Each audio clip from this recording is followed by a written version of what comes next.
Pessoal, não enviem áudios longos. Não enviem áudios longos. É uma coisa horrível. Seguinte, meus queridos alunos de controle, né? A gente está terminando a parte do diagrama de Bode. Olha só, tá até aqui, ó. Agora tem até um negocinho aqui, né? E a gente vai fazer um exemplo focado no que a gente vai começar a ver a partir da semana que vem, e vai ser o nosso último conteúdo, que fique claro. Tá? Os últimos conteúdos. Eu quero que vocês façam o diagrama de Bode desse sistema, né, GDS, e a partir do Bode façam o gráfico polar. Coloquei entre parênteses com um sorrisinho aqui, porque quando eu estiver estudando sistemas de controle, especificamente sistemas de controle, onde é que está aqui minha canetinha, filha da puta, vou usar uma caneta vermelha em homenagem aos meus irmãos colorados aí, né? Quando eu estiver trabalhando com um sisteminha de controle, por exemplo, esse aqui, ó, próprio G aqui dentro, tá? Quando eu fizer o gráfico polar da função de malha aberta, que função que é a de malha aberta? É o ramo direto vezes o ramo de realimentação. Quando eu faço o gráfico polar dessa curva especial, na verdade, vocês vão ver que aquilo, essa curva, é praticamente o diagrama de Next. Tem umas diferençazinhas mínimas, né, que vai contar quando eu tenho polos na origem, vai ser um pouquinho diferente, tá, pessoal? Mas em 90% dos casos, o gráfico polar desenhado, só ele vai ser o diagrama de Next do meu sistema. E o que acontece? Eu vou usar esse diagrama de Next para verificar, por exemplo, quando que o sistema vai ser instável ou estável, em função de um ganho K, por exemplo, que eu teria no ramo direto. Tá? Tudo que eu fazia com a função L de S, digamos assim, eu posso fazer com a função de malha aberta ou com a resposta em frequência, só com o diagrama de Bode. Eu nem preciso saber essa porcaria. Se eu sei o diagrama de Bode da malha aberta, consigo desenhar o Next, eu consigo, por exemplo, saber se o sistema vai oscilar ou não na malha fechada. Se ele vai ser estável ou não. Só olhando o Bode, eu quero que vocês sejam capazes de verificar o erro do sistema. Tudo isso a gente vai fazer nessas últimas 3, 4 aulas que a gente vai ter. Tá? Que é literalmente analisar a resposta em frequência no contexto de sistemas de controle. Mas, se eu não sei desenhar o diagrama de Bode, ou se eu não sei desenhar o gráfico polar do Bode, eu estou completamente fodido nessa parte da disciplina. Fodido. Porque tudo se faz com o Bode ou com o gráfico polar. O objetivo dessa técnica é evitar trabalhar com a função, porque muitas vezes eu nem vou saber essa função. O objetivo é trabalhar direto com a resposta em frequência do meu sistema. Fica essa observação para vocês. Tá? Então, vocês, eu já fiz, contando com o semestre passado, vocês devem ter lá no Moodle uns, sei lá, 6 exemplos, mais ou menos, 5 exemplos. Então vocês já sabem como funciona o traçado do diagrama de Bode de sistemas. Primeiro passo é verificar as curvas uma por uma, né? Colocar as curvas na forma padrão, digamos assim. Isso é relativamente fácil de fazer. Então eu vou pegar o G e vou separar. Eu gosto de fazer assim, ó. 100 vezes S vezes 1 sobre S mais 2 ao quadrado vezes 1 sobre S mais 10. Tá? Eu separei, meio a la louca, as coisas. Não é meio a la louca não, faz sentido o jeito que eu separei, né? Mas enfim. O que tu vai fazer agora? Tu vai compensar os termos que não estão na forma padrão. Por exemplo, esse S não vai se preocupar, ele já está na forma padrão, é um zero na origem. Esse ganho, depois ele vai ser modificado. Mas esses dois termos, que são polos simples, eles devem ser compensados, porque as curvas que a gente estudou não tem esse formato aqui, né? A gente estudou curvas com esse formato aqui, ó. Né? Eu falei isso nas aulas em que eu expliquei cada uma das curvas individualmente. E não é o que eu tenho aqui. Aqui eu tenho 2, aqui eu tenho 10. Né? Então, tu vai compensar isso. Né? Eu sempre gosto, eu prefiro, né, analisar, imaginar que eu estou isolando. Eu gosto de isolar, não sei porquê. Né? Mas, na verdade, tu está multiplicando em cima e embaixo ou dividindo em cima e embaixo por alguma coisa. O que eu vou fazer? Nesse carinha aqui, eu vou tirar para fora 4. Né? Então, vai ficar mais ou menos assim, ó, pelo menos de como eu gosto de fazer. Né? Eu vou tirar 4, S sobre 2. Opa, 4 não, né? É 4, sim. Porque 2 ao quadrado, né? Eu vou ter 4, S sobre 2 mais 1 ao quadrado e 1 ali em cima. Tu não pode isolar o 2 somente, né? Porque o 2 está dentro de um quadrado. Tu tem que pensar assim, ó, vou refazer isso um pouquinho diferente. Tu tem que pensar que isso ali é S mais 2, S mais 2. Né? Aí tu isola o 2 nos 2. O 2 nos 2. Então isso aqui é 1 meio, 1 sobre S sobre 2 mais 1, vezes 1 meio vezes 1 sobre S sobre 2 mais 1. Captaram? Aí vai ficar 1/4, né? Ao quadrado, né? Mas enfim. Só para vocês entenderem o porquê que eu pipoquei esse 2 valendo 4 para fora, né? Porque na verdade eu tenho quadrado aqui. E faz a mesma coisa com 10. Então vai ficar 1 sobre 10, S sobre 10 mais 1. Né? Que percebam que é a mesma coisa que dividir em cima e embaixo por 1/10. Né? Ou, perdão, que é dividir em cima e embaixo por 10, ou multiplicar por 1/10 em cima e embaixo. Tá, vocês entenderam, né?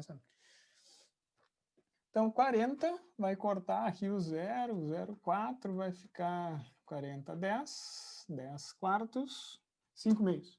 Então tá. Então isso aqui vai ficar 5 meios vezes S, vezes 1 sobre S sobre 2 mais 1. O que eu tô com essa mania do mais? Sobre 1 sobre... Aí, ó. Tá? Então, tá feito. Cuidado que isso aqui não é S. O meu S e o meu 5, eles são muito parecidos. Agora ficou meio óbvio que isso não é um S, né? Mas enfim. Por que eu fiz tudo isso? Porque agora todas as curvas eu sei de cor. Né? Praticamente, literalmente de cor. Ah, não sei de cor, é só olhar na apostila. Tá lá explicado cada uma. Tá? Porque se eu tenho 1 aqui, essas duas curvas começam em 0 dB. Isso facilita um pouquinho o traçado.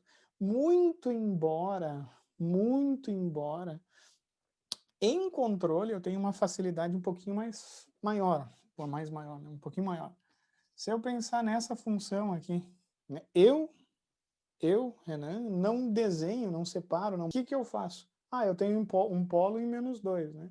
Então eu sei que essa curva vai ter essa característica aqui. É um polo só que ela tem. Qual que é o ganho desse carinha? 10 meios, que é 5.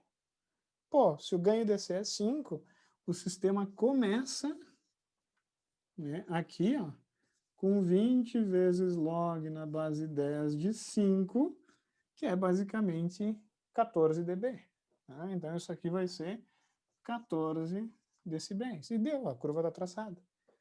Tá? Vocês vão ter esse feeling, né, com o tempo. Né? Principalmente quem está fazendo circuitos, vai fazer tanto que vai notar isso. O ganho DC, para sistemas que não têm raiz na origem, é só calcular. Tá? Então, tu vai saber aonde que o diagrama de Bode vai iniciar. Lembrando que ele não inicia aqui, né? Ele vai infinitamente para a esquerda. Tá? Não, cuidado com isso aí, cuidado com isso aí, cuidado com isso aí. Tá? Mas isso aí é só um parênteses. Tanto que o shape da curva, tu pode descobrir só olhando a localização. Não precisa saber os valores. A forma da curva, olha só, esse sistema tem um zero. Né? Tem um zero na origem. Então ele vai começar subindo e vai começar em mais 90 graus. Depois eu encontro um polo duplo.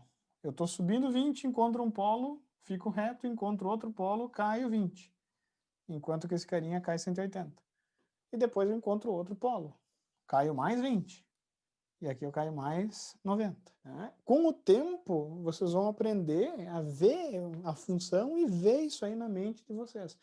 Difícil mesmo é o quê? Saber em que valor eu tenho aqui. Né? Para isso, né, para não errar esse valor, é que eu sugiro que vocês façam com calma isso aí. Né? Mas com o tempo vocês vão fazer meio que nem eu estou fazendo aqui. Tá? Mas se vocês separarem as curvas, botarem elas na forma padrão, calcularem tudo certinho, vai dar sempre certo. Por exemplo, ó, 5 meios. 5 meios é um ganho real simples. Então eu vou traçar essas 4 curvas. Tá? A curva do ganho, vou chamar de curva 1, curva 2, curva 3 e curva 4. Tá? Então a curva 1, ó, eu vou ter uma reta e uma reta. Por quê? Porque é um ganho simples, né? Vocês sabem que um ganho nem função da frequência é, né? É uma constante. E eu vou ter que calcular 20 vezes log na base 10 de 5 meios para calcular quantos dB isso aí é. Tá? Jeito fácil. Né? 5 meios eu até posso pensar em 10 quartos para facilitar. Tá? Mas como eu acabei de fazer o log de 5 vezes 20, né? Isso aqui vai ser 20 vezes log na base 10 de 5, que é 14, menos, porque é uma divisão, 20 vezes log na base 10 de 2. 20 vezes log na base 10 de 2 é 6. Então, isso aqui vai ser 20 menos 6, isso aqui vai ser aproximadamente 8 decibéis. Ô, professor, não entendi. Então, faz uma calculadora. 5 dividido por 2. Deu 2,5. Óbvio, né? Mas, enfim. E daí calcula o log. Né? E faz vezes 20. Tá, 7,95. 958, 96. Ô, professor, tu errou. Ah, errei o caralho, meu. Tá certo. 8 decibéis. Não quero... O pessoal é mais realista que o rei, né? Cara, não, aí que tá. 8 dB. Então, o que acontece? Esse ganho contribui com 8 dB em toda a magnitude e com 0 grau na fase, porque é um ganho positivo. Deu a bola, terminei. Curva 2. É a curva do zero na origem, não é de 0 na origem. Curva do zero na origem é assim em magnitude. 20 dB subindo eternamente. Lembre-se que isso é um derivador, né? O ganho do derivador para baixa frequência é 0. Para alta frequência, tende para infinito, porque se eu derivar um sinal com uma frequência muito grande, eu vou ter um valor muito elevado. Né? Assim como se eu derivar uma constante, eu vou ter 0. Então faz sentido essa curva. Tá? A inclinação aqui é 20 dB por década, ou 6 dB por oitava. Então é 20, eu só vou colocar 20 aqui, né? Ou 6. Porque senão vai ficar muito poluído. Vocês sabem disso, né? 20 dB por década ou 6 dB por oitava. Na fase, o zero contribui sempre com mais 90 graus. Por quê, pessoal? Quando eu derivo um sinal, eu estou vendo a tendência dele. né? Isso é verdade para o seno também. Né? Se eu derivar uma onda senoidal, tá? A derivada, desenha a derivada em 3 momentos aqui, né? A função, ela tá positiva, mas a derivada já está negativa. Por quê? Porque é uma tendência, né? Então, quando eu aplico a derivada no seno, o que vai acontecer? Eu vou ter um sinal que está avançado, né? 90 graus na fase. Tá? Então, pensa, aqui vai ser 0. Que a derivada está positiva. Ó. E ela continua positiva toda. Então, essa aqui vai ser aqui, ó, que é a inclinação, né? Então, a derivada está me dizendo qual que é o futuro. E é exatamente por isso que a tendência é avançar a fase. Né? Lembre-se que é uma tendência, não significa que esse carinha esteja viajando no tempo. É uma coisa, outra coisa, outra coisa. Tá? Então, o que acontece? O derivador ele avança 90 graus a fase de todas as componentes de frequência. Tá? Continuando a nossa viagem. Isso aqui é uma viagem, né, cara? Curva 3. Curva 3 é uma curva de polo duplo. Polo duplo. Para um polo, ou para 2, ou para 3, não importa, se eu estabeleci a forma padrão, qual que é o ganho DC desse infeliz? Se eu substituir o S valendo 0, vai ficar 1/1, que é 0 dB. O ganho, né? Então, essa curva começa com 0 dB. E na frequência de 2 radianos, eu vou cair. E aqui é importante estar com as orelhas, estar com a Ritalina em dia. Porque eu vou cair aqui, ó, 40 dB. Por que eu caio 40 dB? Cada polo aqui, lembrando que eu tenho 2, cai 20. E eu tenho 2 polos no mesmo lugar. Então, um vai cair 20, o outro vai cair 20. Vai fazer a mesma coisa. 0, 0. Então, eu simplesmente dobrei a inclinação aqui, dobrei a taxa. Tudo tranquilo aí, pessoal?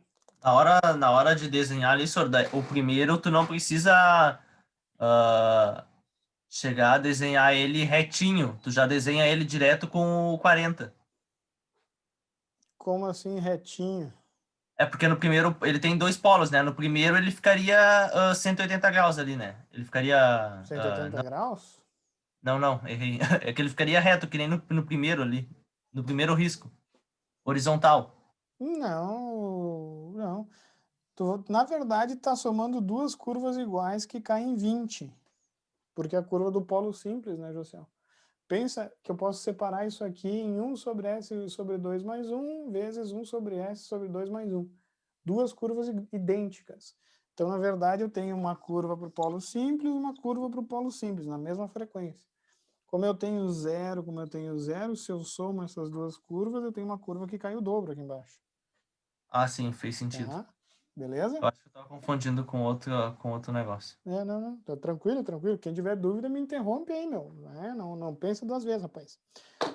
O que acontece, ó? Na fase, né? Esse carinha vai vir em 0 e na frequência do polo, que é 2 radianos, tá? Ele vai atrasar 180 graus. Atrasar, menos 180 graus. Por quê? Porque cada um desses polos em 2 radianos contribui 90. Daí eu tenho menos 90 de um, menos 90 do outro, opa, foi a menos 180. Um detalhe que eu esqueci aqui, ó, pessoal. A curva do 0 na origem, curvas na origem como um todo, tá? Curvas na origem como um todo. Em 1 radiano ela está em 0 dB. Tá? Por que isso é importante?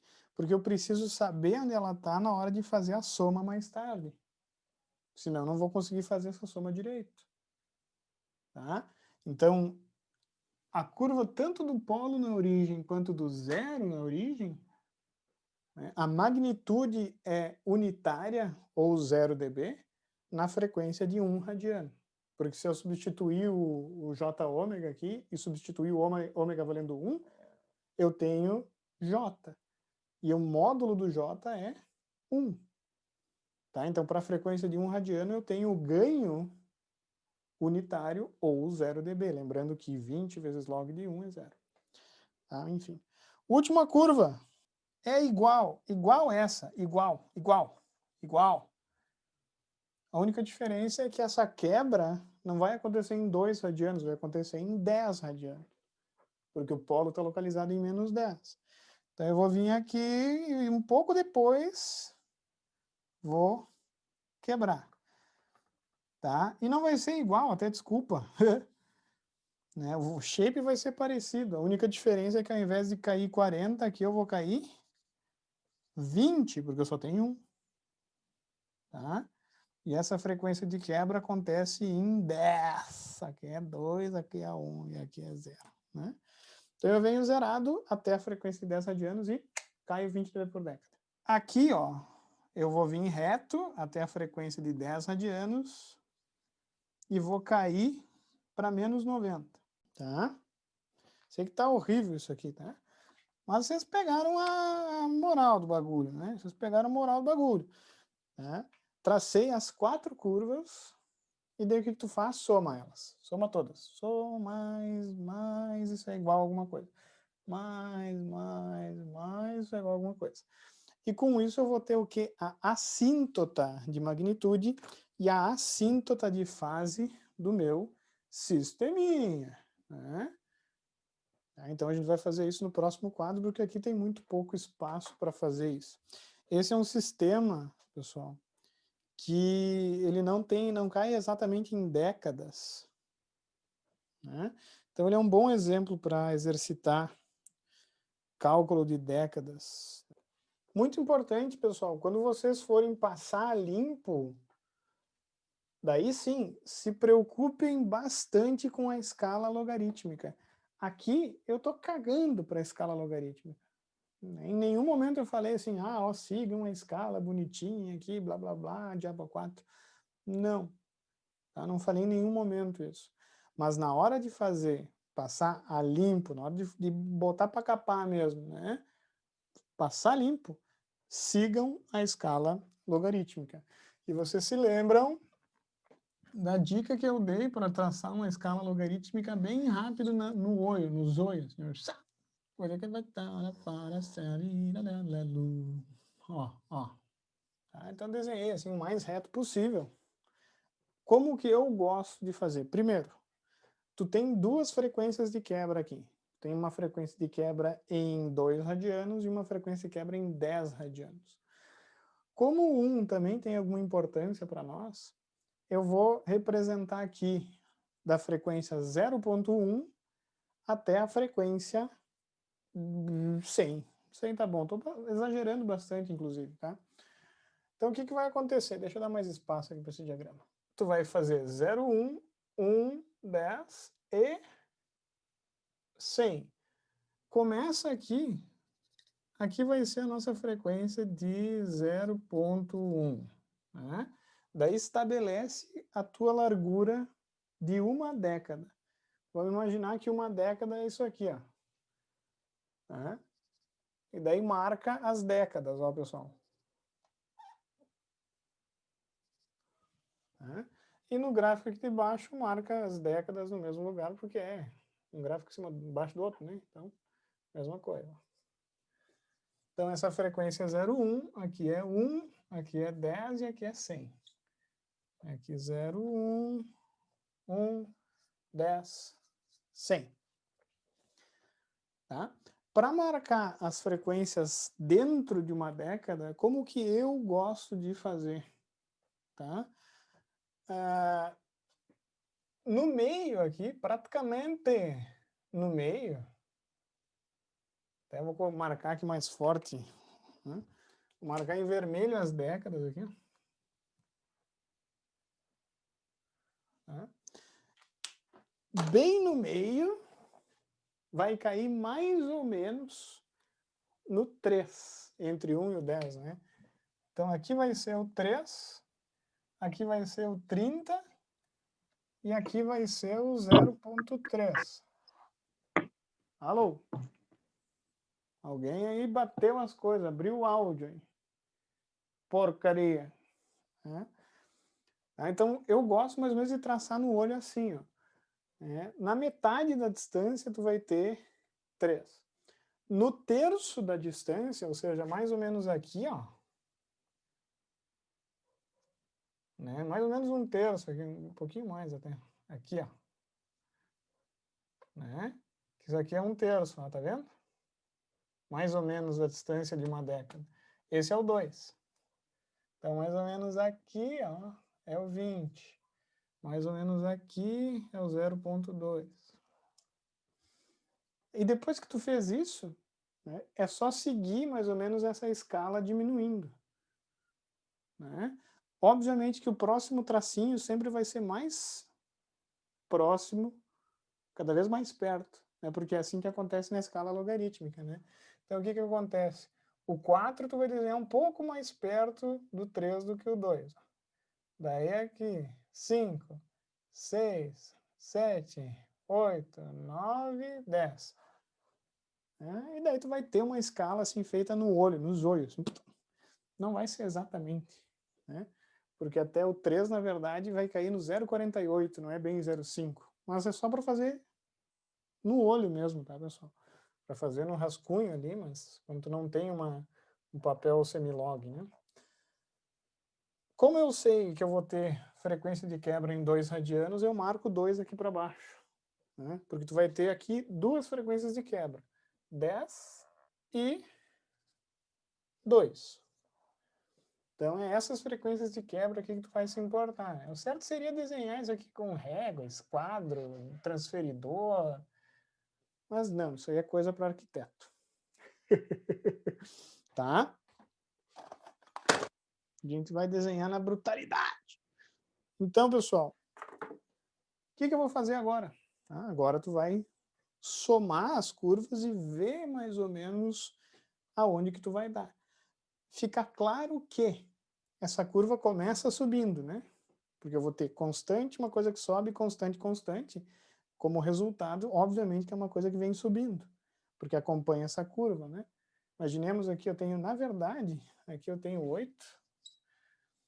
Eu tenho 8 mais 0 mais 0 mais 0, né? Em 1 radiano. Se eu vou uma década para trás, se eu vou uma década aqui para trás, todas as curvas permanecem onde elas estavam, ó. Com exceção da curva do zero. Essa curva do zero tem o quê? 20 dB por década. Se em 1 ela está em 0, obviamente em 0,1 ela vai estar em menos 20. Então é claro que essa curva somado, eu vou ter como resultado uma coisa que sobe, mas não para sempre, né? Como a curva do zero. Por quê? Porque a partir de certas frequências, essas curvas aqui, elas ligam, digamos assim, né, reduzindo 20 dB nessa aqui, 40 dB nessa aqui. Tá? Então, o que acontece? Se eu somo em 1 radiano, até deixa eu marcar 1 aqui, não é uma frequência de quebra, mas ela é importante para o traçado. Se eu somo em 1 radiano, o que eu vou ter? Eu vou ter 8 mais 0 mais 0 mais 0. Então, eu vou estar em 8 dB. Então, marca o 8 dB aqui. Em 2 radianos aqui, ó. Quantos dB está a curva do zero? Né? Vocês têm que se lembrar. Essa curva tem inclinação de 20 dB por década ou 6 dB por oitava. E entre 1 e 2, eu tenho exatamente uma oitava. Não é por acaso. Tá? Não é por acaso. Se eu tenho uma oitava de frequência, que é o dobro, né? Uma oitava é o dobro da frequência. Se eu tenho uma oitava de frequência e eu subo 6 dB por oitava, eu só posso ter aqui 6 dB, por óbvio. Tá? Então, nesse ponto, que é uma frequência de quebra, eu vou ter 8 mais 6 mais 0 mais 0. Então, 8 mais 6, 14. Então, eu vou estar em 14 aqui. 14. E daí tu já pode traçar uma reta, assim, ó, parelho. Porque eu sei que isso aqui vai ser até a frequência tendendo a zero, né? E, na verdade, a gente já calculou, vai ser 8 menos 20 mais 0, aqui vai ser menos 12, se eu quiser somar, né? Mas, enfim. O mais importante é o seguinte, ó. A partir da frequência de 2 radianos, perdão, essa curva ela vai mudar essa inclinação. Tá? Por quê? Porque eu vou encontrar uma curva que cai 40 dB. Se uma curva sobe 20 e eu sou uma curva que cai 40, bom, mais 20 menos 40, menos 20. Então essa curva ela vai começar a cair na mesma taxa que ela estava subindo. Né? Tanto que se eu olhar aqui em 4 radiano, eu tenho que estar exatamente aqui no mesmo valor, 8 dB. Tá? Porque ela tem a mesma inclinação. Então fui 1/8, caí 6. Fui mais 1/8, caí mais 6, e assim por diante. Só que esse comportamento não vai ser assim para sempre. Eu vou vir com esse comportamento até a frequência de 10 radianos. Por quê? Porque nessa frequência eu encontro mais um polo, que faz cair mais 20, além daqueles 20 que eu já estou caindo. Tá? Então essa curva aqui ela vai ficar mais inclinada. E eu sei, vocês devem estar se perguntando, tá, mas ele não vai calcular? Vou. Mas o formato já está meio que decidido, vai ser isso ali, ó. E isso aqui vai ser caindo para sempre, né? Isso aqui vai vir aqui, vai atravessar e vai continuar caindo. Né? Vamos calcular. Em 10 radianos, ó, eu vou ter 0, muito interessante, é muito importante, é muito importante. Tu pode fazer, ó, detalhe, tu pode calcular nesse gráfico e somar, mas, no momento que tu tem qualquer ponto dessa curva, por exemplo, esse ponto que a gente calculou 14 dB, e tu sabe as inclinações, aqui é 20 e aqui é 40, tu pode calcular qualquer ponto. Né? Porque tu sabe as inclinações, sabe um ponto, tu vai indo por década, oitava e assim por diante. Então, se eu quero saber onde é que eu estou em 10 radianos e eu sei aonde que eu estou em 2, tu tem que saber quantas décadas passaram de 2 até 10. Né? O jeito fácil de fazer isso é fazer ó, log na base 10 de 10 dividido por 2. Frequência final sobre frequência inicial. Tá? E é só calcular isso aqui. Que é log de 5, né? A gente já calculou, mas eu vou calcular de novo. Deu 0,7, praticamente. 0,7. O que significa isso? Que eu tenho 0,7 décadas de 2 até 10. Tá? Bom, se eu tenho 0,7 décadas e eu caio 20 dB por década, 0,7 vezes 20, eu caí 14 dB. Tá? Então, o que acontece? Desse ponto até esse ponto aqui, eu descobri que eu caí 14 decibéis. Significa que esse ponto aqui, ele é 0 dB. Porque eu estava em 14, descontei 14 dB, caí em 0. E honestamente ficou até bom esse gráfico por ser traçado à mão, né? Mas enfim. Está calculadas as assíntotas de fase, de magnitude. As assíntotas de fase, quando a gente usa assíntotas retas, elas são muito fáceis. Mas é muito importante lembrar que elas não dão uma resposta muito boa. Né? Então tem que ter aquele feeling, aquele sentimento que tu só vai ganhar vendo muitos diagramas de Bode, honestamente.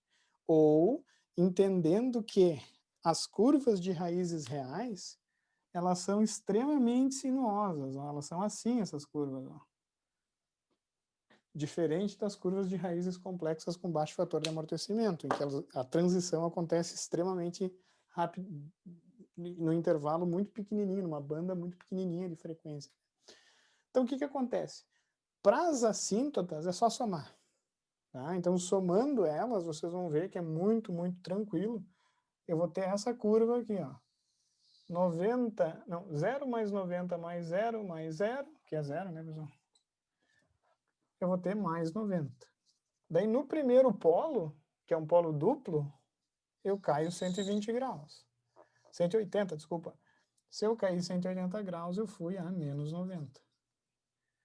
E depois, em 10 radianos, eu caí outros 90. Fui para menos 180 graus. Então, tá aí a assíntota de fase. Bem fácil. Curvas reais. Tá? Eu vou começar pela fase, que eu já até meio que expliquei, né?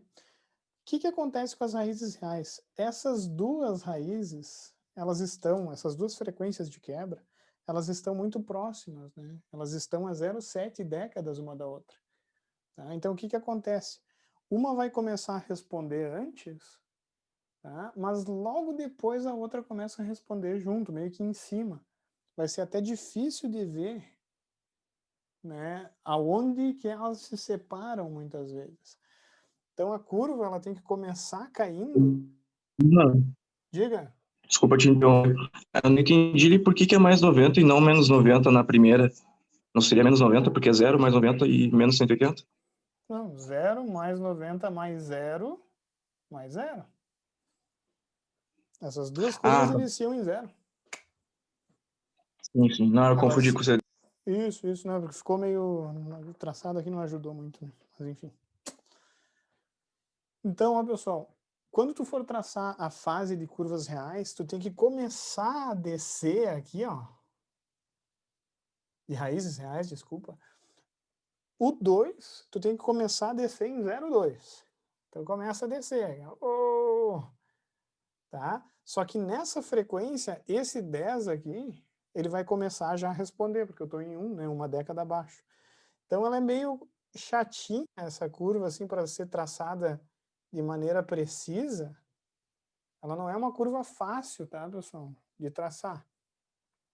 Né? Mas eu não quero que vocês tenham uma precisão absurda na fase, eu só quero que vocês tracem ela de maneira sinuosa, sem transições abruptas. Porque só quem tem transições abruptas são raízes complexas com baixíssimo fator de amortecimento. Na curva de magnitude, a gente só tem, pela graça do Senhor Jesus Cristo, a gente só tem raízes reais. Raiz real passa 3 dB acima ou abaixo, por raiz. Abaixo se for polos, acima se for zeros. Então o que acontece? Como esse carinha é uma raiz dupla, tá? Se fosse uma, eu ia passar 3 dB abaixo. Como eu tenho duas, eu vou passar 6 dB abaixo nessa frequência. Tá? Então a curva real, até vou desenhar aqui, ela vai ser assim, ó. Eu vou ter menos 6 dB nesse ponto. Menos 6. Tá? Essa curva aqui, ela vai estar menos 3. Por quê? Porque eu tenho uma raiz simples e não é repetida, né? Tem uma raiz real que não é repetida. Então, essa curva aqui, ela vai cruzar aqui menos 3 abaixo. Tá? Então, como é que eu gosto de marcar aqui? Eu marco 6 dB, no caso, aqui abaixo. Vai ser praticamente 8, né? Praticamente 8 não, vai ser 8. É 6 dB abaixo desse ponto. Ó. E aqui eu marco 3 dB abaixo. Então é bem... Eu devia ter traçado maior isso para facilitar, né? Então eu marco 6 dBs, marco 3 dBs aqui abaixo. Né? E daí tu desenha a curva passando por aqui. Ó. Então ela vai ter mais ou menos essa carinha aqui. Ó. Um pouquinho... É chato de novo, porque as raízes estão próximas, né?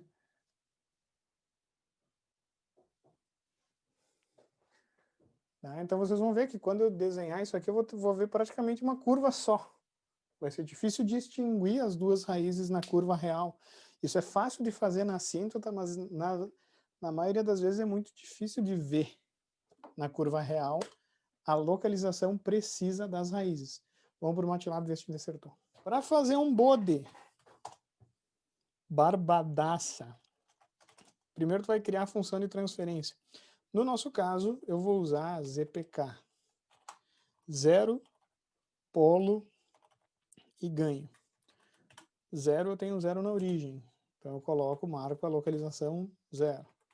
Eu tenho um polo em menos 2, um polo em menos 2, um polo em 10. E o ganho dessa função, eu coloquei lá em cima, era 100, né? Opa, é ZPK, né, cara? ZPK. Tá? Então dá uma conferida. Deixa eu dar uma conferida. É isso, né? 100 era 100S? Isso, né? Isso. Tá ali. É isso aí. E daí faz um bode. Ó, ó. Mas aí que tá. O bode do MATLAB, pessoal, ele não dá as assíntotas. Tá? Então ele vai dar, deixa eu aumentar aqui, ó. Ele vai dar as curvas reais. Existem bibliotecas que tu encontra na internet que os carinhas fizeram que botam até as assíntotas aqui juntos. Né? Mas dá para ver que a gente acertou. Né? Por quê? A gente calculou em 2 radianos mais ou menos a magnitude em 8 decibéis. Então deixa eu colocar aqui. Essa curva deu 7,8 praticamente, 7,70, né? Por quê? Por que isso? Porque como as duas raízes estão próximas, a outra raiz está em 10, aqui pertinho, né? Ela contribui trazendo um pouquinho para baixo a magnitude nesse ponto, inclusive. Tá? Então eu tenho essa diferença de 0,25 por causa disso. Né? Se essa raiz estivesse mais distante, se a raiz aqui tivesse um pouquinho mais distante, esse valor provavelmente seria e cravaria em 8 decibéis. Né? Assim como eu conseguiria ver uma diferença, eu conseguiria ver as duas curvas de fase, uma rápida até 80, uma rápida não, é uma que vai cair até menos 90 e a outra que cai até 180. Tá? Mas nesse caso, para esse exercício específico, as raízes elas estão próximas, né? 0,7 décadas é bem próximo, parece que é uma raiz só, né? Até eu vou botar aqui um gráfico com uma raiz só para vocês verem como... Tá, tem diferença, óbvio. Mas não é uma diferença absurda, ó. Tá vendo? É uma diferença sensível. Né? Se eu grafico as duas uma em cima da outra, assim, não é tão fácil de ver que essa aqui tem 3 raízes repetidas e a outra tem uma raiz que se separou e foi lá para 10. Tá? Por isso que é importante, né, eu conseguir trabalhar apenas com o diagrama de Bode. Né? Porque se eu tenho essa curva de resposta em frequência do meu sistema, mesmo que eu não tenha a função, eu consigo inferir tudo que eu fazia com a função. Né? E é isso que a gente vai fazer na semana que vem. Mas eu vou continuar porque eu quero apresentar para vocês a curva polar desse sisteminha, tá, pessoal? O que é a curva polar? Já vou explicar rapidamente, até para quem não conseguiu ver a aula ainda. A curva polar de um sistema é uma outra forma de graficar a resposta em frequência. Tá? Nessas duas curvas, o que eu fiz aqui? Eu coloquei magnitude, ou seja, módulo da função em decibéis, nesse gráfico. E nesse gráfico de baixo, eu coloquei a fase da função em graus. Eu separei módulo e fase. Eu poderia fazer diferente. Eu poderia colocar uma curva aqui, parte real e parte imaginária. Mas não se faz isso, porque é mais útil saber magnitude, que é o quanto o sistema afeta a entrada em relação à saída, e fase do meu sistema, que é quanto o sistema defasa a entrada em relação à saída. A saída em relação à entrada, mas enfim. Só que aí que tá. Existe uma outra maneira de graficar essa informação, que é a seguinte, ó. Eu não vou separar as raízes. Eu até esqueci, aqui bateu uma foto, né? Que eu desenhei as curvas reais, mas enfim, tá no vídeo. Eu não vou separar, desculpa, a parte o módulo e a fase. Não vou separar. Eu vou colocar aquela informação no plano complexo para todas as frequências. Pode parecer estranho no primeiro momento, mas eu vou fazer o seguinte, ó. Eu vou trabalhar com o plano complexo. Então aqui está a parte real e aqui está a parte imaginária. Eu posso trabalhar com parte real e parte imaginária, tanto quanto eu posso trabalhar com um módulo. O que é o módulo? É o quanto eu me afasto da origem do plano. O módulo é a distância do ponto até a origem do plano complexo. E a fase é o ângulo que esse ponto, que essa semi-reta, né, que o módulo, que o ponto faz, em relação ao eixo real positivo, né, contada no sentido anti-horário positivamente e horário negativamente. Tá? Então esse carinha aí, ele tem mais ou menos um ângulo próximo de menos 45 graus. Vocês sabem disso. Isso aí é representação de números complexos. O que é o problema aqui, tá, pessoal? O problema é que eu agora não vou ter um ponto só. Eu tenho infinitos pontos. E aqui eu tenho magnitude e fase para cada frequência. Por exemplo, se eu pego aleatoriamente qualquer frequência aqui, por exemplo, 0.3 mais ou menos, eu vou ter uma certa fase associada a uma certa magnitude, que inclusive é próxima de 1. Não é? O que eu posso fazer com esse número? Eu posso vir aqui nesse gráfico e inferir, tá? Ele é praticamente 0 dB e praticamente, ou muito próximo de mais 90 graus. Então ele é um número mais ou menos 0.9 com fase, esse é o número 1, com fase 87, 85, entenderam? Esse número aqui, o número 1, a situação A, eu vou botar a situação A. Eu vou usar colores. Vou usar os verdes aqui. Situação A.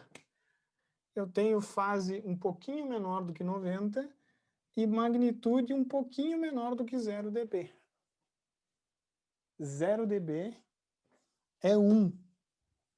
Como eu tenho uma coisinha um pouquinho menor do que 0 dB, isso aqui é um pouquinho menor do que 1. O que tu faz? Tu vai colocar esse número lá. Então, obviamente, que tu vai ter que criar algum tipo de escala, digamos assim, né? Não escala, né? Eu vou dizer, ó, aqui eu tenho 1, aqui eu tenho 2, aqui eu tenho 3, aqui eu tenho 4 e aqui eu tenho 5. Tá? Então, 1 é mais ou menos essa distância aqui.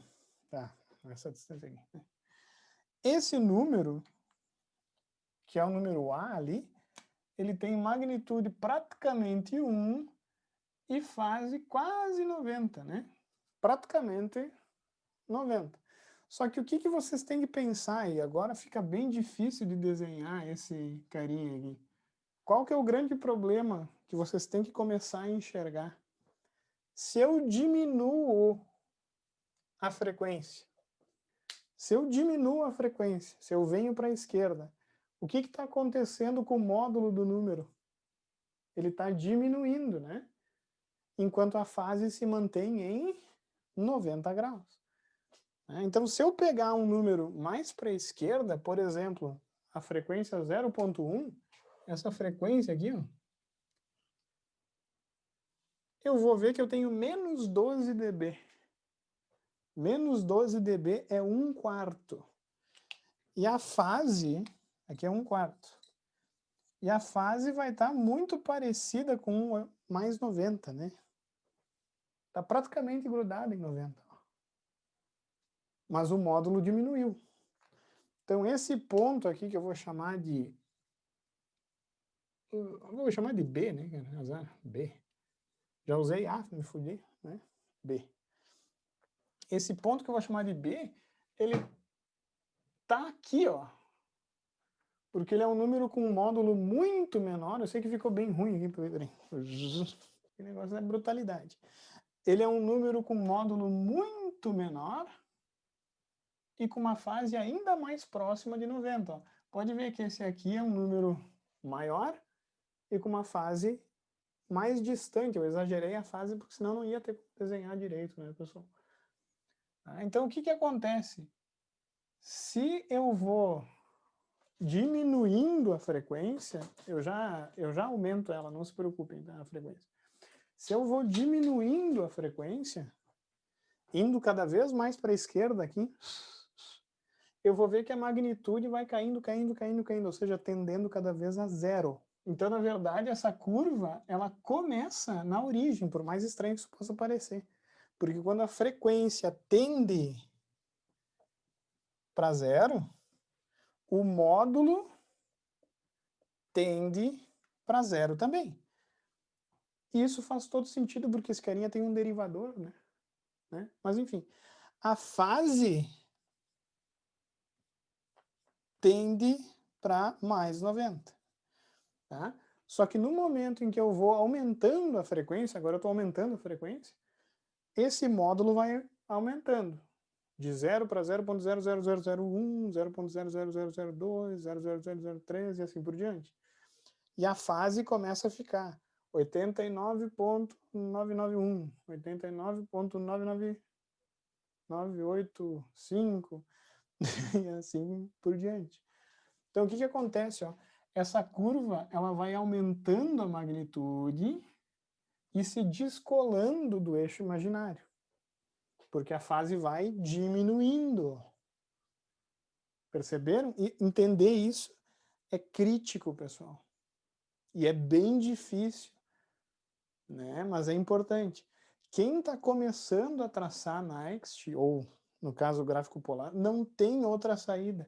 Tu vai jogar 10 pontos no bode e ver aonde esses pontos estão no plano complexo. Detalhe importante, a magnitude tem que ser em valores absolutos, tá? Eu vou fazer mais pontos, vocês vão ver, né? Fiquem tranquilos.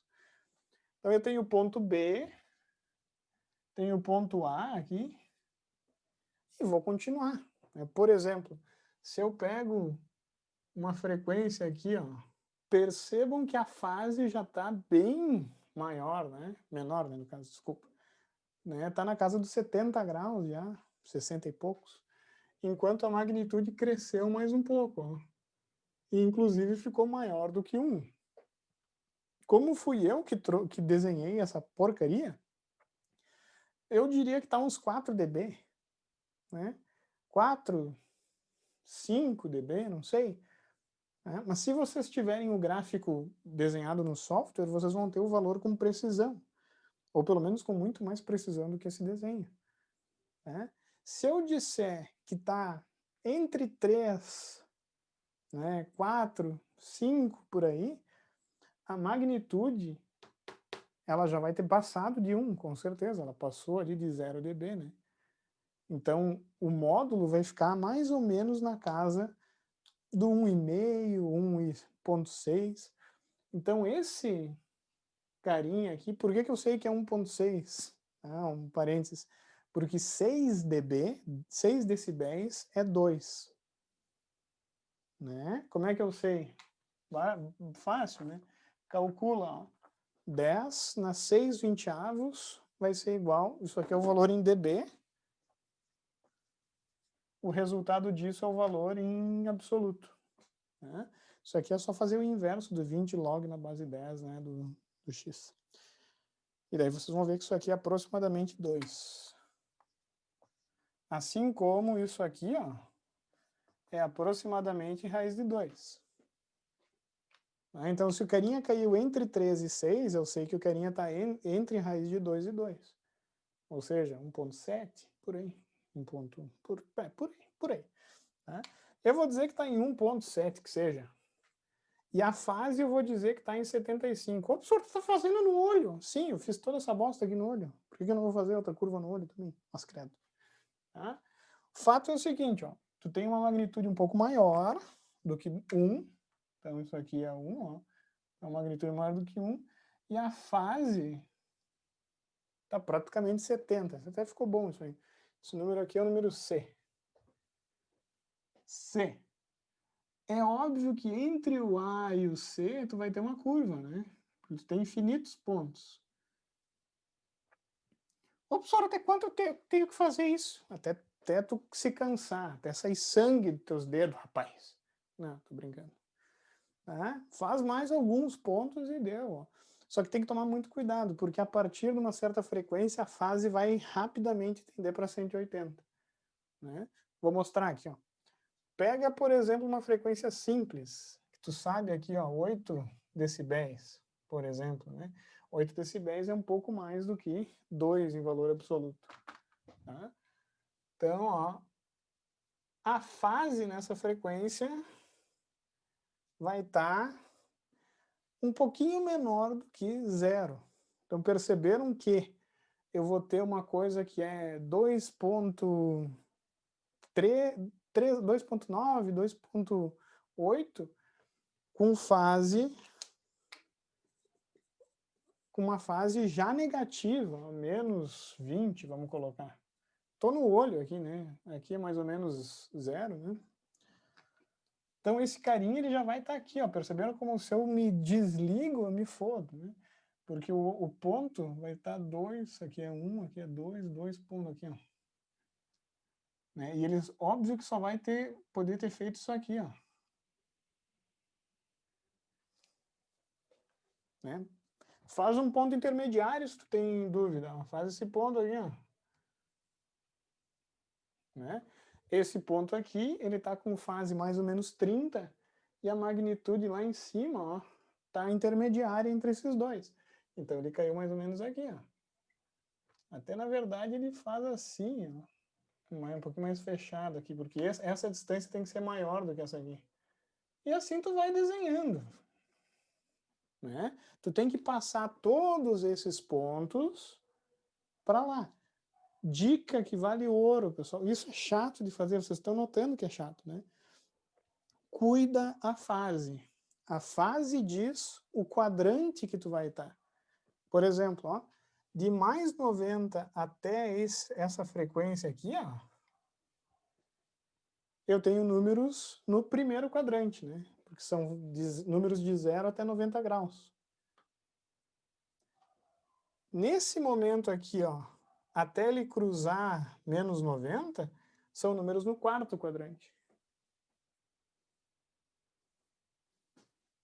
Tá? E de menos 90 a menos 180 são números no terceiro quadrante.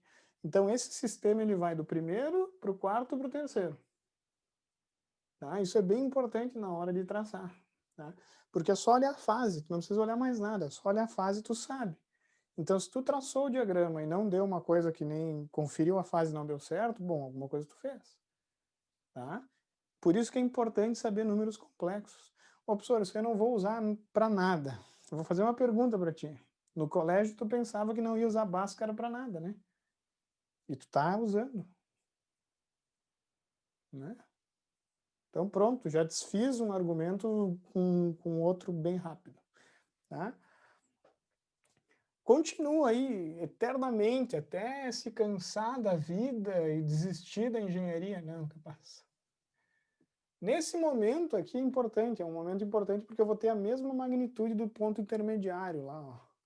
Só que percebam como a fase já vai estar em menos do que menos 90. Então o número vai ter o mesmo módulo aqui, ó.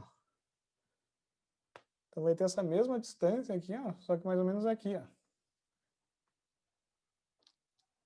Aqui, né? Exagerei. Aqui, ó. Tá? Então esse carinha vai fazer assim, vai ficar horrível esse diagrama. Tá? Porque ele ficou com uma magnitude mais ou menos no mesmo ponto, enquanto a fase está caindo rapidamente. Então ele vai fazer tipo um círculo, praticamente. Não bem um círculo, mas enfim. Estamos finalizando aí, pessoal. Estamos chegando no fim. Por quê? Vai ter um ponto que eu vou cruzar por 1 de novo aqui, ó. E esse ponto acontece com fase menos 100 e poucos, né? Então, o que que acontece? Essa curva vai rapidamente voltar lá para a origem, ó, vai fazer uma coisa assim, ó. Tá, eu sei que tá terrível, pessoal.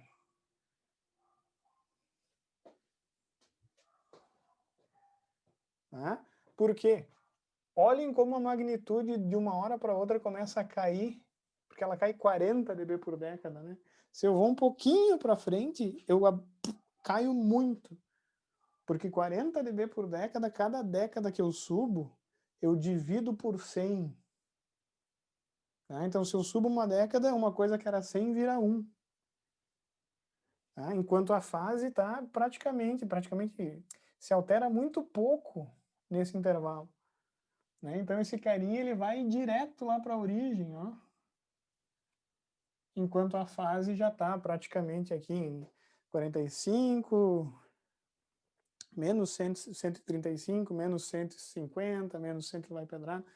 Então a fase ela vai tendendo para 180. Mas como eu tenho bem pouco, uma magnitude muito pequena, se eu der um zoom aqui, eu vou ver que o sistema sai assim, ó, e ele chega assim, ó. Porque ele chega com fase 180 negativo e sai com fase 90 positivo, né? Tá? Eu sei que tá horrível isso, essa curva aqui é uma curva mais sinuosa, né? Tá? Então, essa seta é importante para o Next. Então, eu já estou fazendo ela. Essa seta indica o ômega crescente. Então, o ômega cresce nesse sentido. Isso nada mais é do que uma curva parametrizada, que vocês aprenderam nas disciplinas de cálculo. Tá? Conforme o ômega varia, eu tenho um ponto nessa curva. E cada magnitude e fase desses pontos, por uma determinada frequência, está desenhado de uma outra maneira aqui. Ó. Magnitude e fase separada e magnitude, inclusive, em decibéis. Ô, professor, mas será que eu acertei? MATLAB vai nos dizer, o Octave também, né, pessoal? Então, última coisa dessa aula é ver como é que eu desenho o Next, que é muito parecido com esse gráfico polar, para esse sistema. Né? E eu vou fazer, ó, eu tenho o G está aqui, né? Eu não mudei ele, não, voltei para ele. É só desenhar, escrever Next. Não, professor, sim. Provavelmente vai ser diferente do que eu encontrei. Vocês já explico o porquê. Ó. Olha como esse gráfico ele é meio estranho. Né? Eu desenhei bem mal, na real, essa parte aqui. Ó. Tá? Esse gráfico, pessoal, que é apresentado para nós, ele não é a curva polar. Tá? Deixa eu tirar aqui da frente, só um minuto. Ele não é a curva polar, ele é o diagrama de Next. Tá?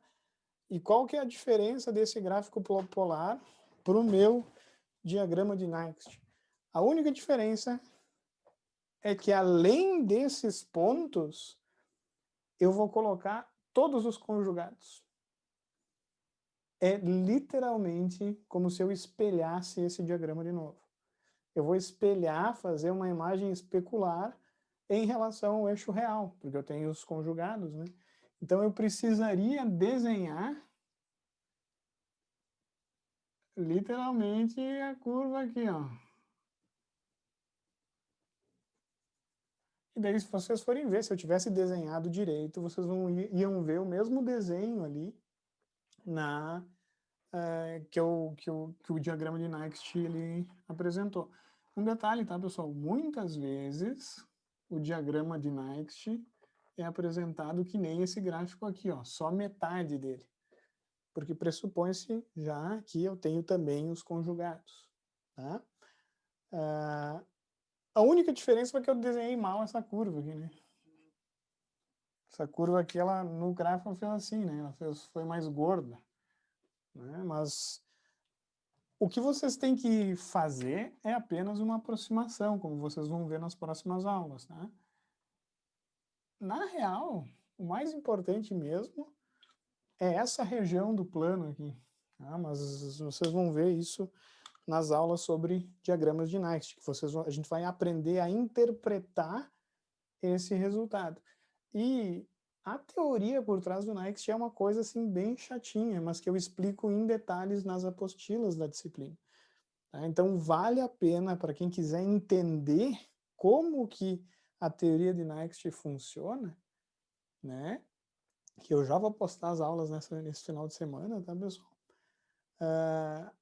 Tem que dar uma estudada na apostila, né? Porque devido ao nosso tempo eu não vou poder dar uma aula toda sobre o princípio do argumento, dar uma aula toda explicando toda a matemática por trás do teorema de Nyquist. Tá? A gente vai usar ele mais como uma ferramenta, mas vale a pena dar uma lida para entender.